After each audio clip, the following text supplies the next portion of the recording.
Nauwi sa trahedya ang masaya sanang pamimista sa Bicol ng isang mag-anak mula Antipolo.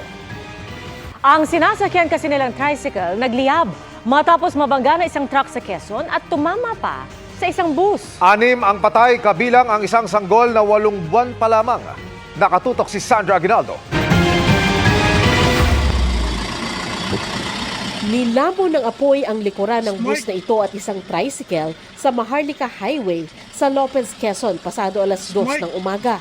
Kasunod yan ng pagsalpo ng isang fish delivery truck sa tricycle na bumangga naman sa bus. 6 sa 9 na sakay ng tricycle ang nasawi, kabilang ang isang 8 buwang gulang na sanggol. Dead on spot yung 4 and yung isa namatay po sa hospital. Wala namang nasugatan sa mga sakay ng bus. Bali po, nakahinto kami, bigla trapika kasi. Tapos may bigla na lang kumalabog sa likod. Tapos nakita ko yung tuktok, nag-apoy na. Pagbaga sa amin sa likod, nagkalat na yung apoy. Sinugod naman sa Magsaysay Memorial Hospital ang mga sugatan, kabilang ang driver ng tuktok at ang kanyang anak.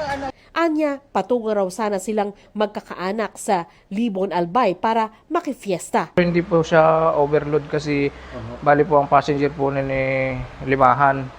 Bali 4 lang po yung sakay ko tsaka bata lang po. Siya yung nasa listahan ng mga sakay. Bata po. Ilan po ang batang sakay niyo? Bali 4. Yung pong fish dealer bumangga dun sa tuktok tricycle.